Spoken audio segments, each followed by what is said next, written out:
time. What's going on, y'all? Welcome back to another episode of the Underestimated Podcast. It's your host, Jeremy, right back with another episode. And in today's episode, we are going to be just dissecting. I just kind of want to give my thoughts now that it's been about roughly a week since the 2026 NBA playoffs ended.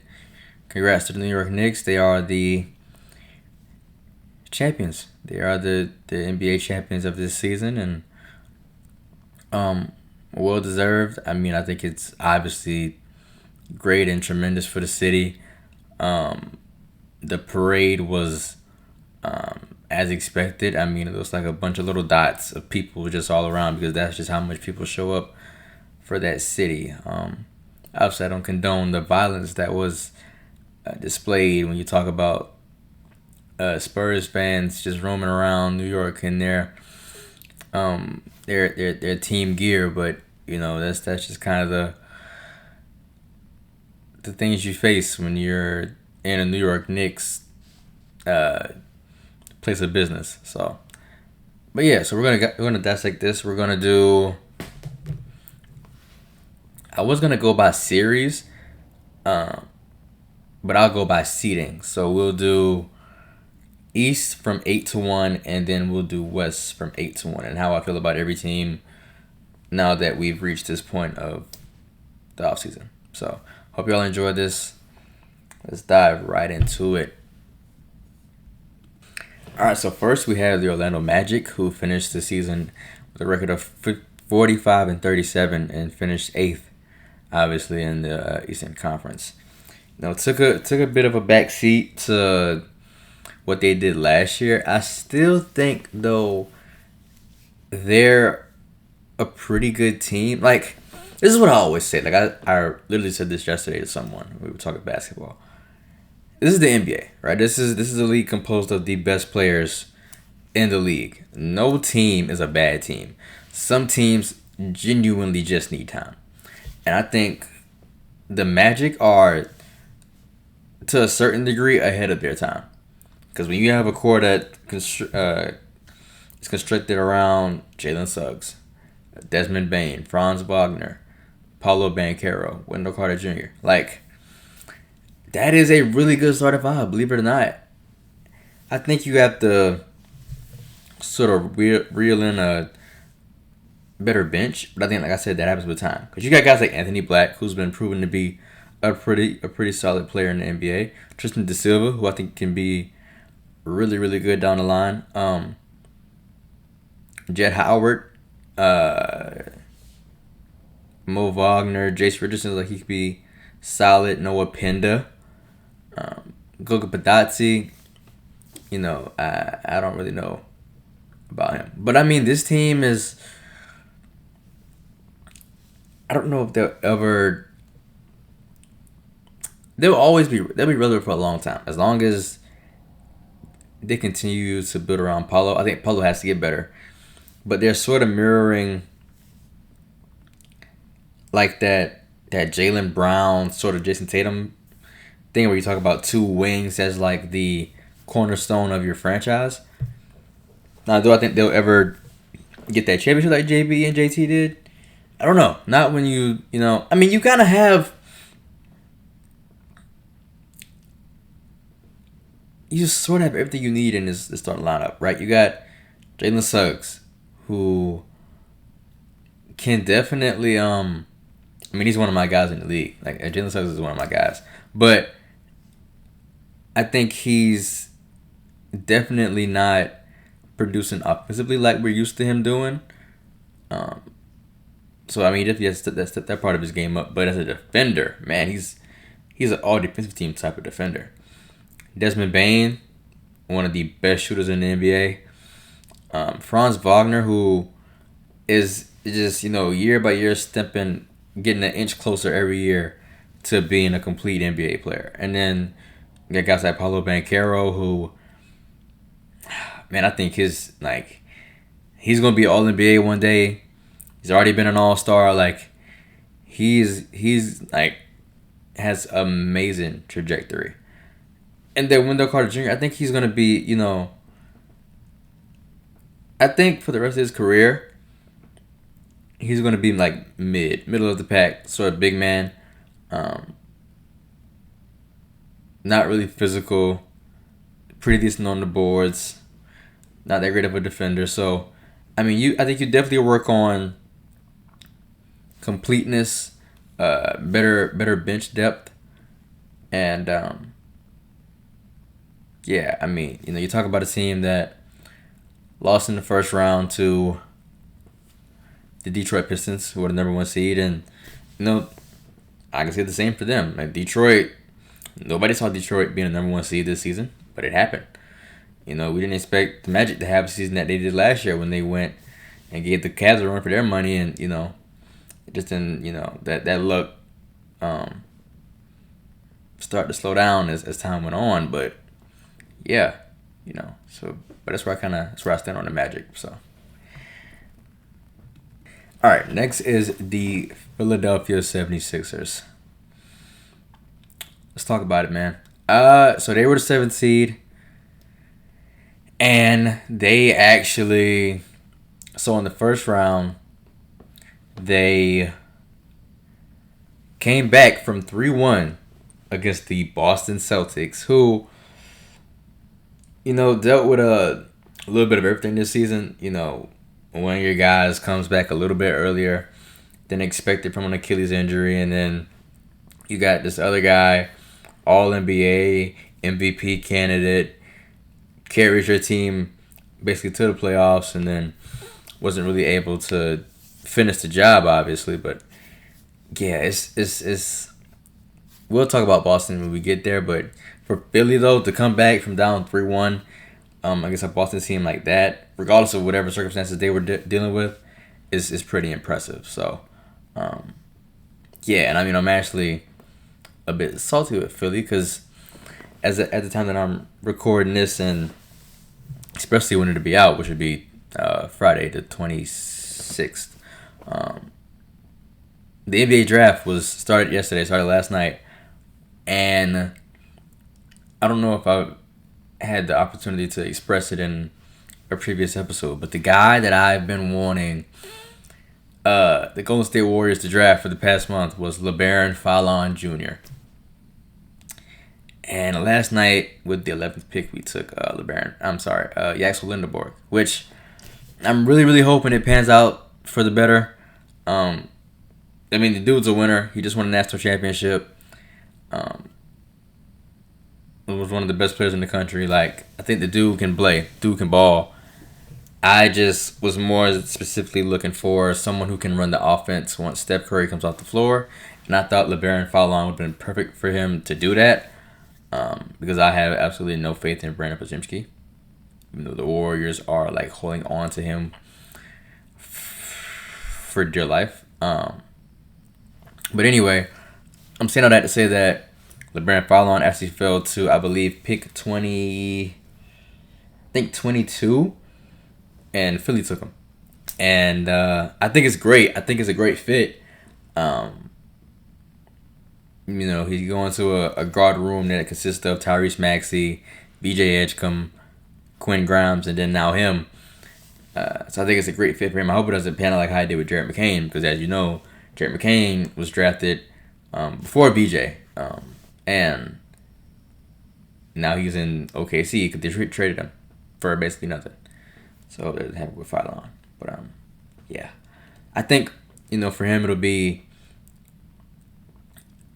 really proving himself in the summer league in July, because I think if he really is able to put up a decent showing in July in the summer league, then he can really crack into that rotation. So I think summer league is going to be huge for LeBaron Fallon.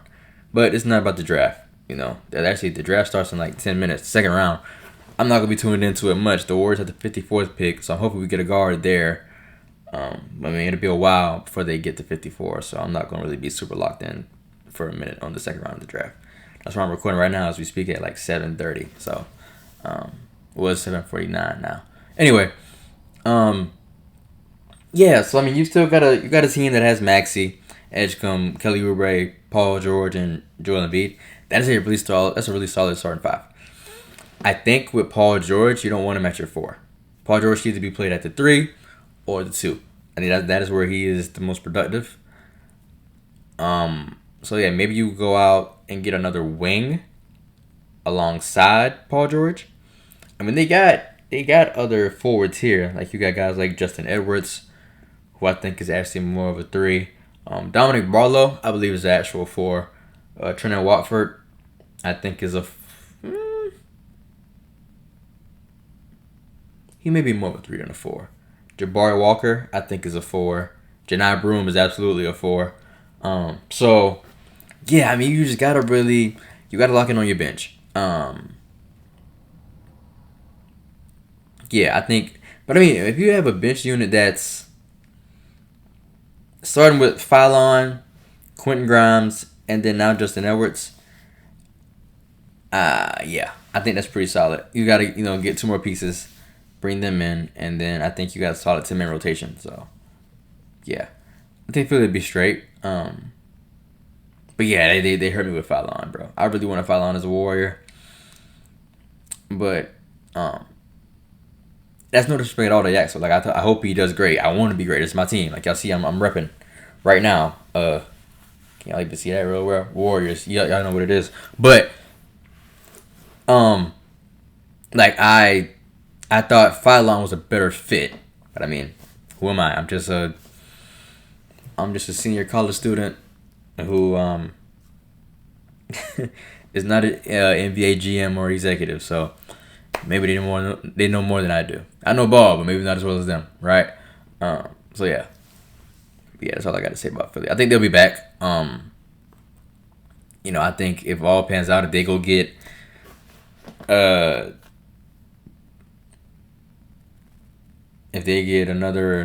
forward and another big, 2 more front court guys in free agency, they'll be back and they might make an even deeper run. So yeah, Philly's good for sure.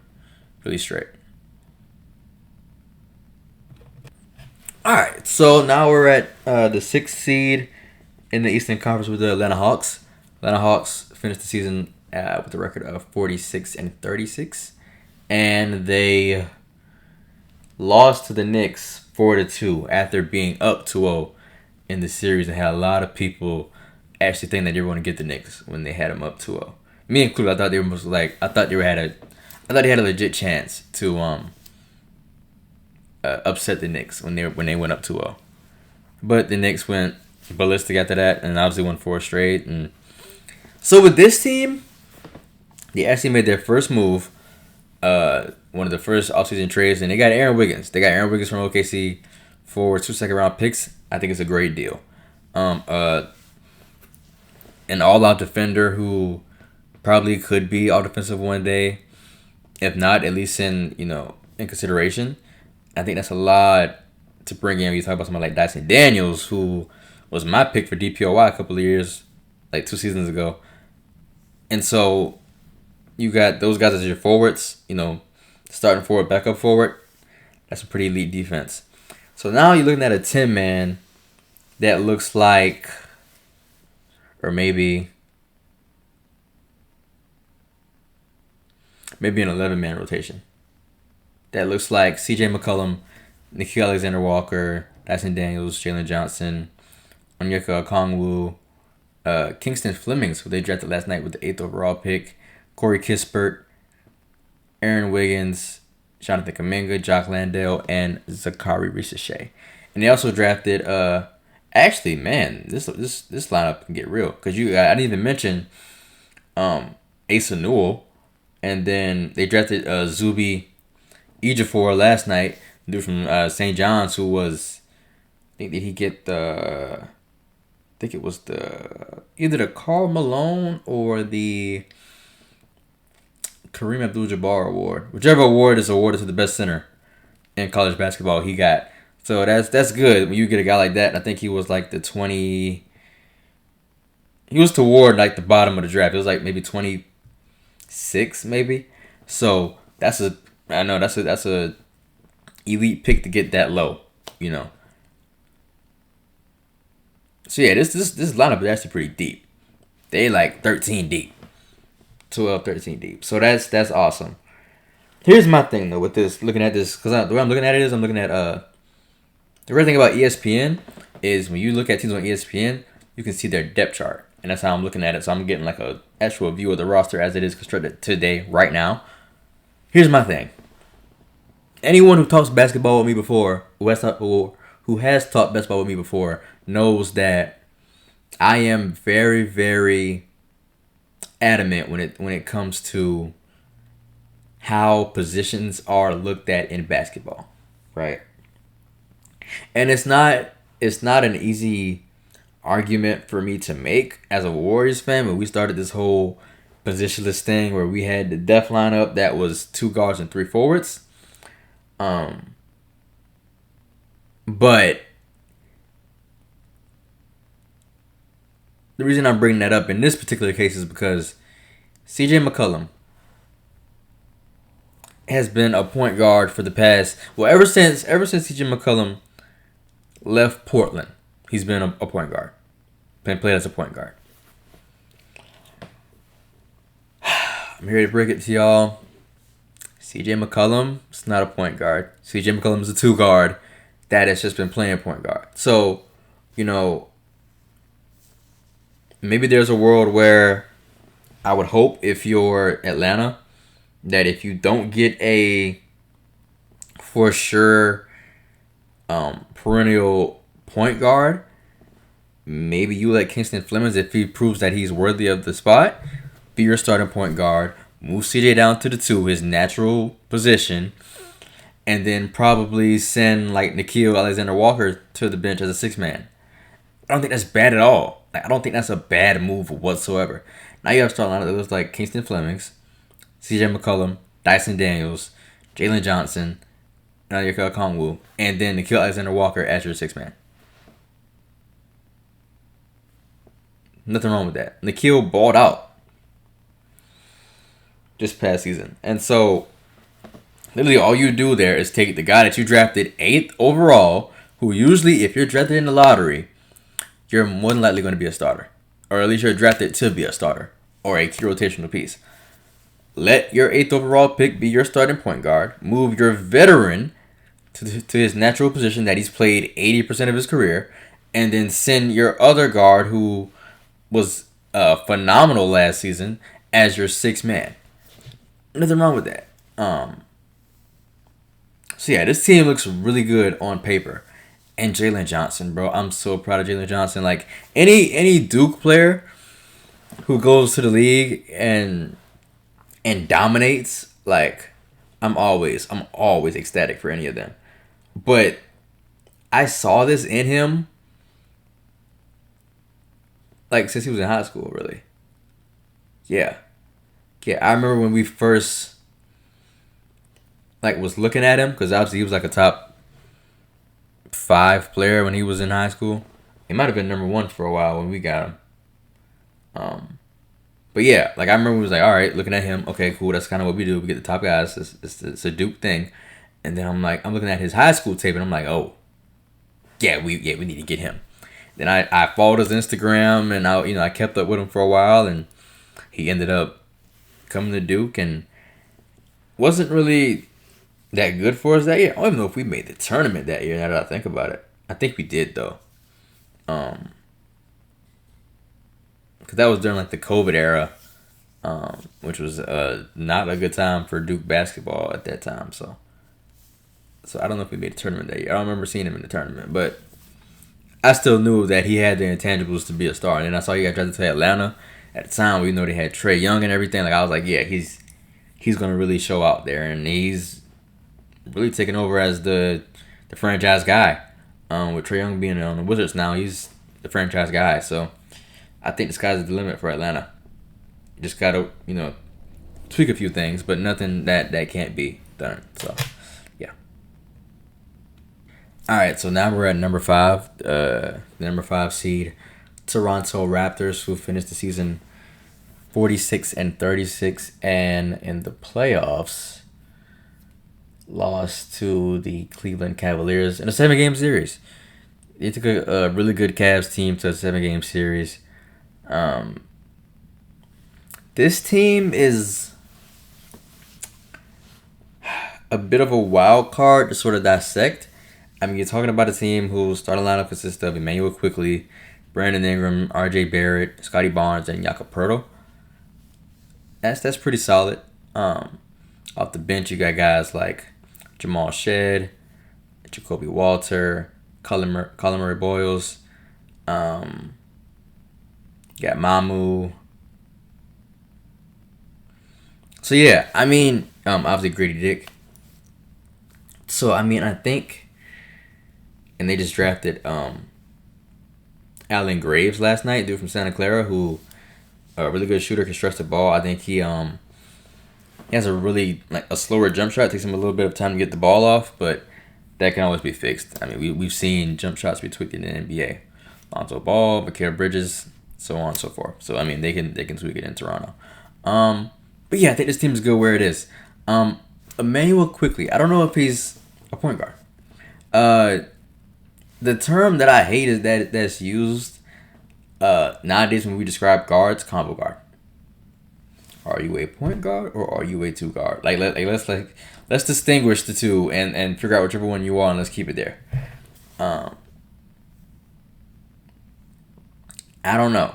But I mean, like, I get why they say combo guard, because I don't know if he's a point guard. I also don't know if he's a shooting guard. You know, but I know he ain't a small forward, power forward, or center. So that's for sure. Yeah, I mean, I think this team is fine. They just gotta get over it. They just gotta mature. Luckily, you got a guy in the locker room like Brandon Ingram, and it's credit to say that Brandon Ingram and Jakob Poeltl are the vets in this locker room. So yeah, maybe you just need a lot more veteran pedigree. Just gotta get older and mature. I think that'll be fine. You know, you take a Cavs team to a 7-game series and you're this young. Like, I think they're only 30-year-old Brandon Ingram. I don't think he's 30 yet. Let me see. Brandon Ingram is 28. Yeah, so you don't even have a 30-year-old in your starting lineup, or in your rotation for that matter. So yeah, they just need time. They'll be fine. All right, now on to the team that was able to squeeze by them in that series, the Cleveland Cavaliers, who finished this season with a 52-30 record, and like I said, beat the Raptors in a 7-game series. Obviously, in Game 7 of the first round of the playoffs, and then lost to the Knicks. Yeah, lost to the Pistons. Also in a 7-game series. So, yeah, when you look at it like that, you think like, okay, we were 2 wins from the finals. Well, the conference finals. And would have played a Knicks team who we gave a run for their money in the regular season. Now, obviously, like, I know, like I've said in the past, regular season and postseason are 2 different animals.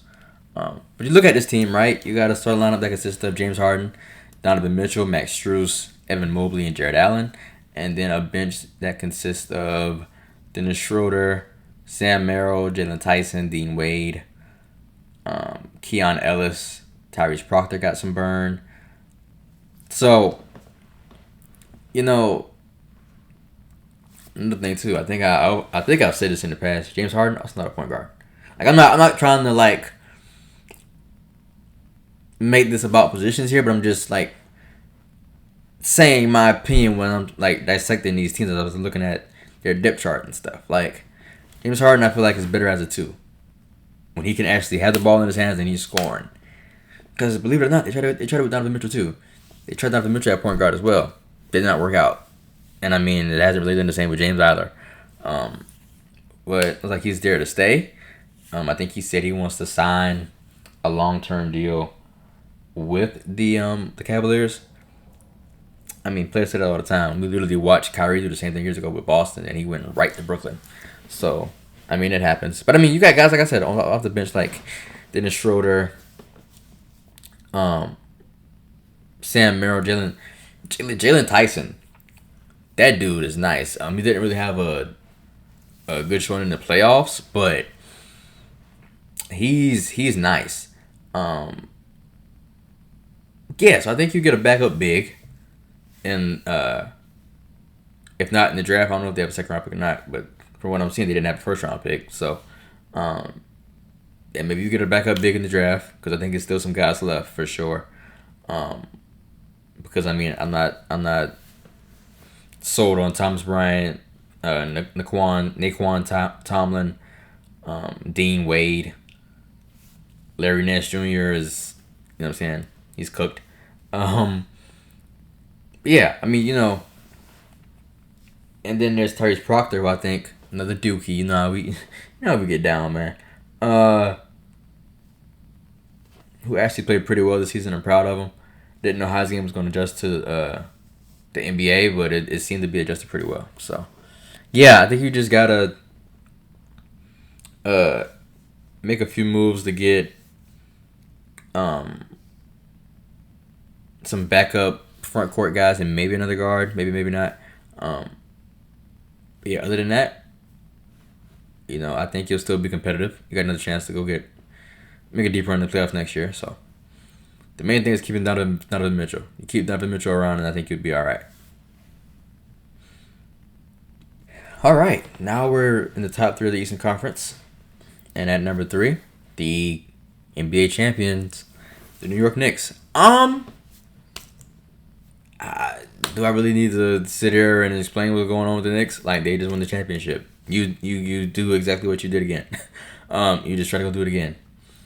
I am proud to say that no team since the Warriors have gone back to back. But the Knicks, I mean, they look good. Obviously money is a real thing. So it's gonna be interesting to see who they're able to bring back this offseason.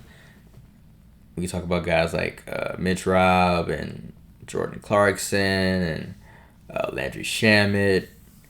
So it's going to be interesting to see what they do. But I mean, Jalen Brunson is insane. Really, really proud of Karl Anthony Towns, what he's been able to overcome. OG Anunoby gets his second ring. Mikal Bridges finally gets to overcome that heartbreak that he suffered back in 2021, losing to the Bucks.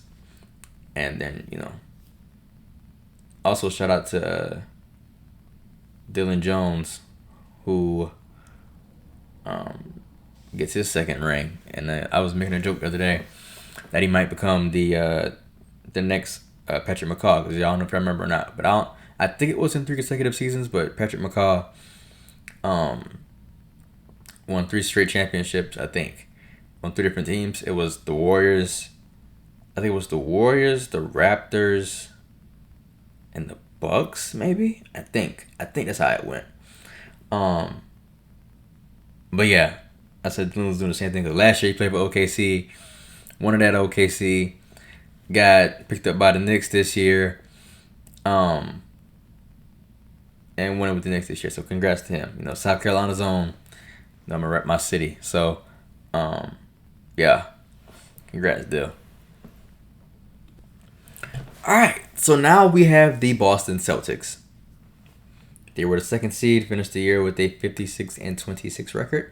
It's funny to see how the Eastern Conference seedings 1 through 4, basically all were within 2, 3, 4, 5 games of one another for that actual spot. It was just interchangeable for that top 4. So yeah, I mean, you look at this roster, man, and now the Boston Celtics are legit the talk of the town right now because if anyone has been under a rock, Giannis is now a part of the Miami Heat. And there were serious conversations that he might go to Boston. Boston offered Milwaukee, I think it was Jaylen Brown straight up for Giannis and I think it was Jaylen Brown and 2 first round picks, I think. And Milwaukee said no. They sent him to Miami for, I think I know the trade by heart because I've seen it so many times in the past 2 days. I think it was Tyler Hero, Khalil Ware, Kasper Jakachonis. I'm missing somebody. Hero, Ware, Jakachonis. Oh, Jaime Jaquez. And then I think also 2 first round picks, or maybe 3 first round picks. Insane. But to me, I was saying that I thought, like, I get why you do that deal because now it sets you up with a bunch of young guys who can be your future, right? And last night you go and draft who'd they get last night? Oh, Nate Ament and Braden Burris. So you get two new rookie guys who can come in and contribute at some point. I think Summer League's gonna be big for them also. But you know, for the Celtics case, right? You trade away Jaylen Brown, right? It's this whole thing about him wanting his own team and how he believes he can be a number one option in the league and all that. And I thought that was the perfect spot to do that because now you go to Milwaukee, where you will for sure, hands down, be the number one option on that team. All right, go prove it. Go show you can be number one. You kind of did this year in Boston already, and then you go out and say on your podcast less than 24 hours after losing to Philly after being up 3-1 in the series that you thought this was the best season of your career. Or, I'm sorry, your favorite season of your career. When your teammate, since you've been drafted, your dog, your brother, Jason Tatum, is on the court, on the sideline hurt. Like, it's just such a bad look. Like, I've never really been personally a Jaylen Brown fan. Like, he's one of the guys that I respect his game, but I'm just not a fan. And yeah, it's hard to definitely be a fan of him right now. But you look at this team, right? So you got Derek White, Jaylen Brown, Sam Hauser, Jason Tatum, Nehemiah Queta, Peyton Pritchard, Baylor Shireman, Jordan Walsh, Vooch, and really that's it. You draft Chris Sinek Jr. last night. That's a pretty solid pickup. I think he's going to be pretty good. I think the biggest thing for him is his jump shot. It looks pretty solid, but if he just builds up that confidence in his jumper and starts taking them in the league, he could be a solid pickup for them. But yeah, I think you trade Jaylen Brown. I think now with it dangling in the air, you trade him. Where and for what? Now with Giannis being a part of the Miami Heat, I don't know. But yeah, you definitely trade him where he can be his self, get his own team, and whatever. But yeah, they're good where they're at. They could use some help in the forward department. Because while I think Sam Hauser and Baylor Shireman are okay, I just don't think they're two guys from a forward perspective that you'd want in the rotation if you're going to win a championship. We're talking about the Boston Celtics who have, 17 championships? Like, you play for championships if you're a Boston Celtic. And so, maybe they can get a wing or two in free agency. But, yeah, it's the only thing that I see. Go get some more wings. Get some more wings, and y'all will be fine. Trade Jaylen Brown and get some more wings, and you'll be fine. All right, now we're on to Detroit basketball. Detroit Pistons. They were the number one seed in the East. 60 wins, 22 losses. I think they're just a bit ahead of their time. They look at a team that has Cade Cunningham, Duncan Robinson, Asar Thompson, Tobias Harris, Danis Jenkins, Karis LeVert, Isaiah Stewart, and Paul Reed, and Ron Holland. Yeah, I think you're just a little bit ahead of your time. I saw a report this morning that the Pistons are looking for a shooter, like a shooting guard, that can complement Cade Cunningham better. So, I wouldn't be surprised if... I was talking about Jaylen Brown a couple seconds ago. He wouldn't go to the Pistons and... Well, you can make the argument that he would be his team if he went to the Pistons. But I don't think they would do that. I think Cade is their guy for sure. But yeah, I wouldn't be surprised if they go and make a splash and get a borderline all-star, top 15 shooting guard in the NBA to help Cade. So, Yeah, like another team I think that just need time. Like nobody, me included, was expecting them to become the first overall seed this year, but they did. Uh, and I mean, Kay Cunningham said years ago when he was drafted #1 overall by Detroit that, you know, I'm coming here to win. And he said also, I think, at his rookie year, I'm tired of losing. And clearly he's tired of losing because he won 60 games this year. So, yeah, I think you just go and get, like I said, another guard next to Cade. And I don't think Duncan Robinson's bad. He's just not, like, his best years was in Miami. Um, and you look at the other guys on the roster, like you got guys like Karis LeVert, Marcus Sasso, I think is going to be a pretty good NBA player. Kevin Huerter, whose best years was in Atlanta, had a solid career, a decent career in Sacramento, but best years was in Atlanta. And yeah, so yeah, you go get another shooting guard next to Cade Cunningham. And I think it would be good. That's how they should approach their offseason. So yeah. Alright, now we have moved to the west side. That was corny. But yeah, now we're on the west side of things. The AFC was the Phoenix Suns, who finished the season with a 45-37 record. The news with them, Devin Booker's not number 15. Going back to, well, he's honoring his father. That's what number his dad wore when he played. And I mean, he wore 15 for Team USA, and I think he wore it in high school as well. He said he wanted 15 always in the NBA, but when he got to the league, it was taken apparently. And he also wore number 1 in college at Kentucky. So I guess it was taken there too. But yeah, that's not anything to really do with the team. I don't like it, me personally, but I understand it. Honor your dad. I respect it. But I've just been so accustomed to seeing him in 1. And I've seen the 15 jersey. It's going to have to grow on me, but we'll see. Yeah, this team, though, I don't know, man. It has potential, but another problem here, like I was been saying with a couple other teams, Devin Booker is not a point guard. They've been experimenting with Devin Booker being the primary point guard. I don't like it. He needs to be at the 2, off the ball. If anything, I'm putting Jalen Green as a point guard and let D Book be the shooting guard. Just swap that, and I think it changes a whole lot. Or even Gillespie. Gillespie, I think, can be a starting point guard, and even though that's probably not what he wants, let Jalen Green be your 6th man. I like that a lot. So it's just minor tweaks that I think I would do, but nothing major. Definitely go get a wing, because you have Dylan Brooks as your power forward. So you either go get a small forward. Well, no, I would say go get a power forward. Let Dylan Brooks be your 3, and then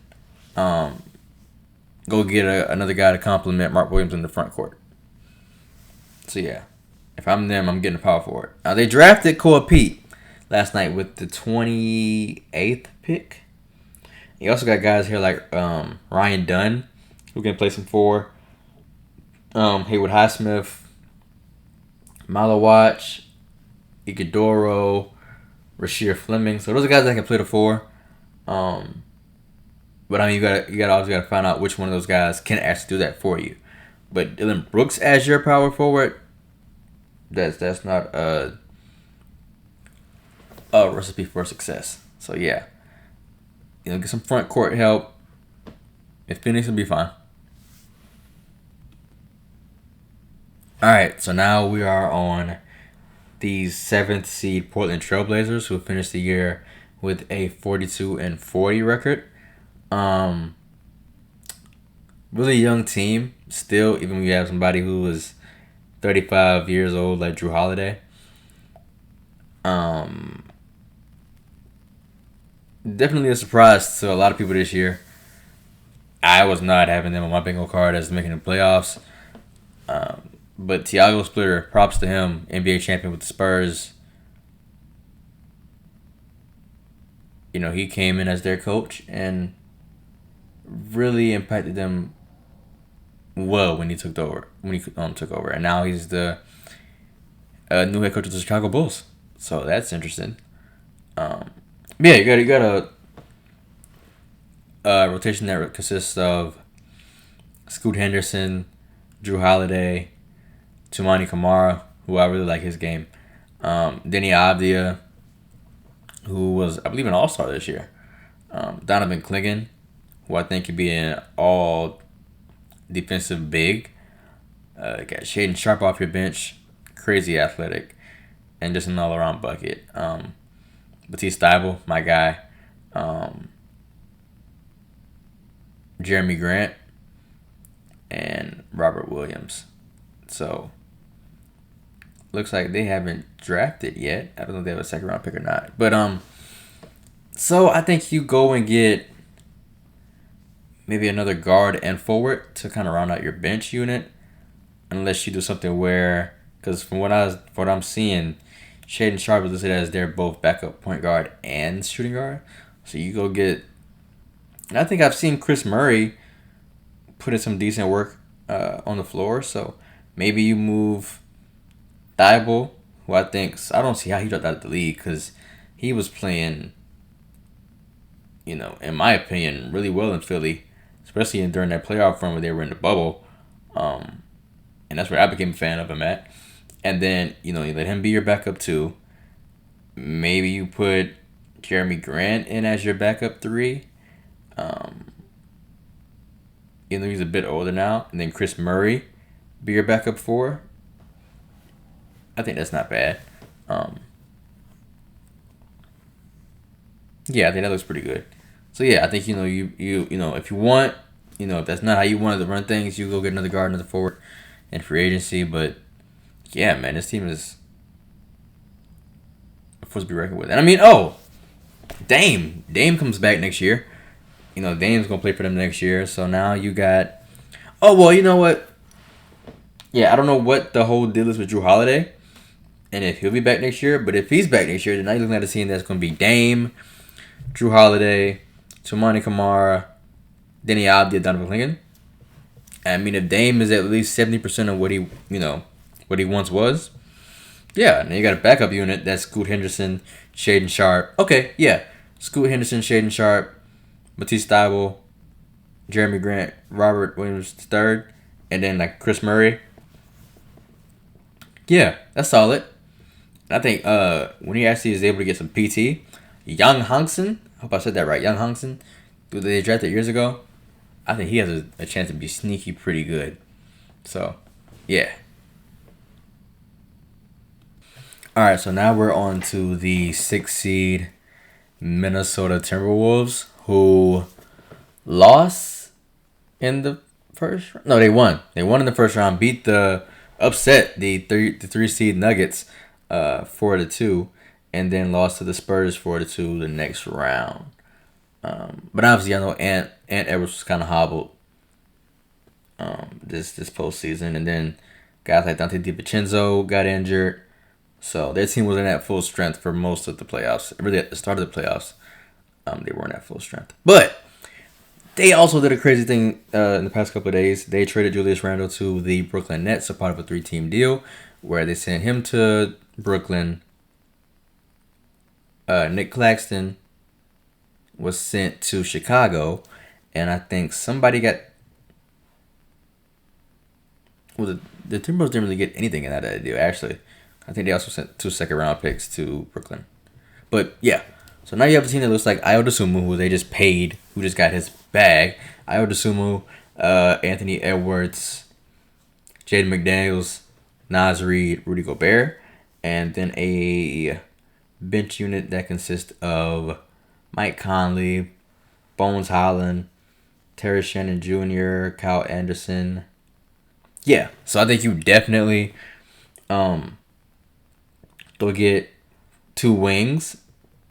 Because I don't know if they have another pick in the draft, or if they have a pick. I haven't seen anybody draft. I didn't see them draft anyone last night. So yeah. Well, no, I forgot about Dante. So Dante comes back. Then That's another guard that they add. So you move Terrence Shannon down to the backup 3 role. Yeah, so just get another guy in your front court. Get another big in free agency, and I think you'll be fine. I think that's huge for them trading Julius Randle. Like, y'all know what I said. If y'all are real ones and y'all saw the episode where I was talking about the Timberwolves way back when choosing to trade Cat instead of Rudy Gobert. Like, I get the defense thing. Defense wins championships. Well, it hasn't yet for y'all. So, what are we doing? I would have much rather them have a team that was Ant, Cat. I thought those two as a dynamic duo were perfect. Ant, Cat, and Randall. Then obviously what they have or what they had now with Ant, Randall, and Gobert. So, yeah, but I get it. Money's a thing, and it is what it is. But I'm not even regret it right now. They should be regretting it. But yeah, I called it the worst move in Timberwolves history. And now, thankfully, that the Knicks won the championship, I look even smarter. So, yeah, you get another guy in the front court. The whole thing's down. Naz Reid goes from now one of the best, he just won 6th Man of the Year a couple years ago. Now he gets to be a starter, which he is absolutely deserving of being a starter. So, yeah, you go get another guy to really fill in his role and what he once was as coming off the bench, and you'll be fine. All right, so now at the 5th seed, we have the Houston Rockets. Not much that needs to be said here. You have Kevin Durant on your team. Any team with Kevin Durant has an opportunity to make a deep playoff run and win a championship. So you got a lineup that looks like Fred VanVleet, who'll be back next season, Amin Thompson, Kevin Durant, Jabari Smith Jr., and Alperen Sengun. Beautiful. Off the bench, you got Reed Shepherd, Tari Eason, Dorian Finney-Smith, Steven Adams, Jayshawn Tate, Clint Capella, Josh Okogie. Yeah, so you got to work on your bench a little bit. They haven't drafted anyone yet either. So, yeah, I would say Reed Shepherd is definitely your 6th man. 7th man is probably Tari Eason. So, maybe you go get 2 if you want, maybe 3 guys in free agency to kind of fill everything out. But as long as you stay healthy next year, you'll be back. I mean, they lost in 6 to the Lakers. So it is what it is. Like I said, you got KD on your team. Unless you're really, really bad, you'll be able to compete just because he is just that great, no matter how old he is. So we have the Lakers at the 4th seed. Finished the year with a 53-29 record. Beat, obviously, like I just said, Houston in the first round in 6, and then was swept by OKC right after. So yeah. Looking at them, I think the big thing is obviously bringing back Braun this offseason because he's going to play next year. But nobody knows where. If you just sign Austin Reeves to a bag. So, yeah, I think you really just got to prioritize shooting, perimeter shooting, and defense this offseason. You got a lot of those like Luka Doncic, who I still don't think is a point guard, but, I will say that's the one instance where it has worked out, at least. So, yeah, you got Luka Doncic, Austin Reeves, Marcus Smart, LeBron James, and DeAndre Ayton. Off the bench, Luke Kennard, Rui Hachimura, Jarred Vanderbilt, Jackson Hayes, and Jake LaRavia and Rui Hachimura. So, you draft Cam Carr last night. That was that's a really good pick. I think him and Luka will really bring him the superstardom very quickly. I think that dude's going to be a star for the Lakers. Not just, immediately, but long term. That was a really good pick by them last night, getting Cam Carr. So, we'll see what year. This is going to be year 3 for Bronny. See how year 3 Bronny looks. But yeah, just this offseason, y'all prioritize getting shooters, defenders. You do that, and hopefully bring Braun back, and you'll be fine. All right, so now we have the wow.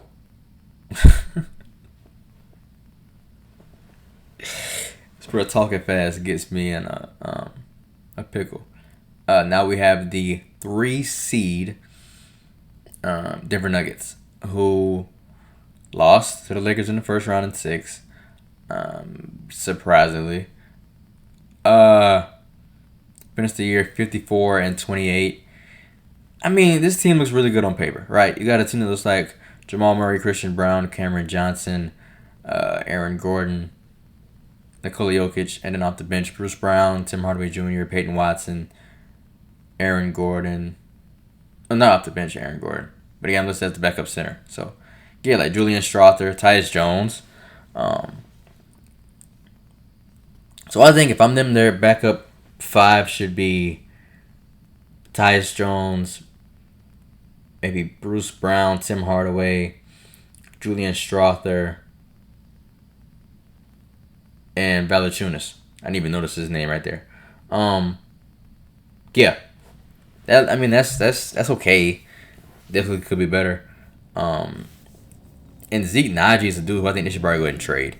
Not because he's bad, but it's just like they're wasting his potential. I think he can be a really good player in the league and can really help somebody else out right now. And obviously they're not really letting him get the PT he deserves. So just ship him elsewhere and let him shine somewhere else. But yeah, any team with Jokic is going to be competing. You got to surround him with the right guys. And we know he loves to be around shooters.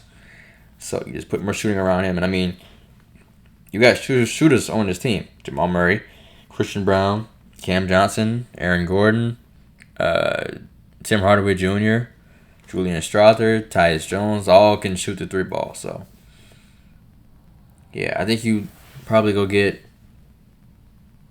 Wow, it's surprising to me how much teams need backup front court help in the NBA. But yeah, you go do that and maybe get another backup 2/wing. And you'll be in pretty good shape still. So, not much work that needs to be done for the Denver Nuggets. Like I said, you got Jokic, you'll be fine. So, okay, now we have as the 2nd seed the San Antonio Spurs, who obviously made it to the finals. Beat OKC in, I believe, 6. I'm sorry, beat them in 7. Yeah, beat them in 7.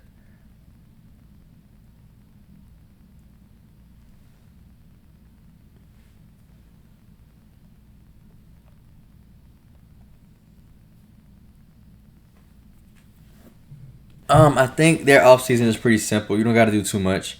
You just picked up 3 studs, I think, in the draft with Jaden Quaintance, Terrence Reed Jr., and then they just picked up, I just saw, Trevon Brazile from Arkansas in the 2nd round, who was the guy I thought was going to come to Golden State. I wanted him as the 54th pick.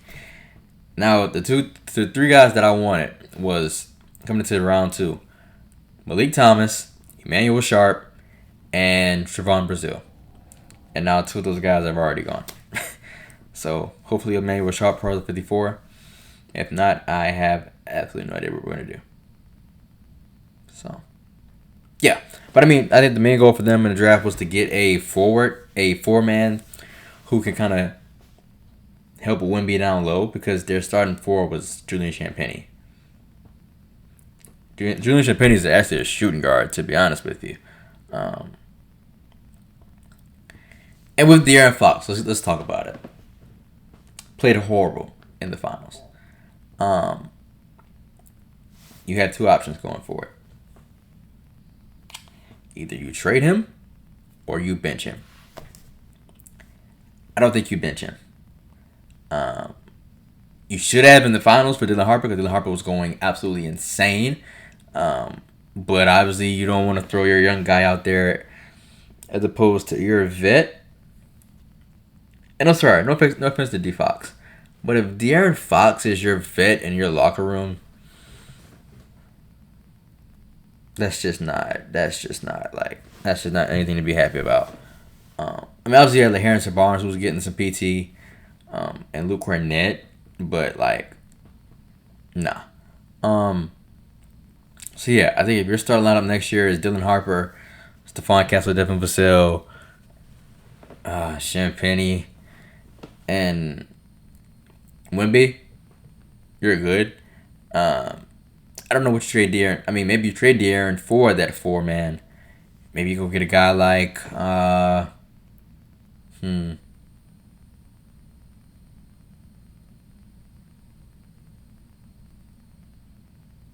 maybe like an Isaiah Stewart from Detroit. I don't know. They wouldn't want D Fox because they have Cade. Um, hmm.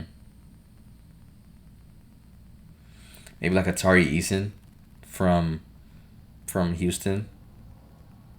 Send De'Aaron Fox to Houston. I think he like that because he's from Texas. Um, so that's possible maybe. Um, but yeah, not much you have to do to this roster. I think they're going to be a force to be reckoned with for the next 10 years, unless Wemby and Castle and Dylan Harper go on a serious decline. I think they're going to be a force to be reckoned with. And then you got guys like Carter Bryant, also a stud, Keldon Johnson, who surprised me this year, won Sixth Man of the Year, and Julian Champagnie, bro. Oh my goodness, he had a phenomenal postseason. Like he came out of nowhere. I wanted to be a Warrior now. I didn't know you could shoot like that. When you're a Warrior, you shoot the basketball. That's the kind of system that we've always ran. So I would love for him to be a Warrior, but yeah, they'll be fine. Just get that front court help for Wemby and figure out the De'Aaron Fox and how you get Dylan Harper in that starting lineup for good. But now you got, like I said, you got now 3 guys to kind of play around with Jaden Quaintance, Terrence Reed Jr., and now Trevon Brazile, and see which one of them could help Wemby. Got Quaintance who's 6'8", Terrence Reed is I believe 6'9", and Brazile is like a legit 7 foot, 6'11". So one of them can definitely help Wemby down there for sure. All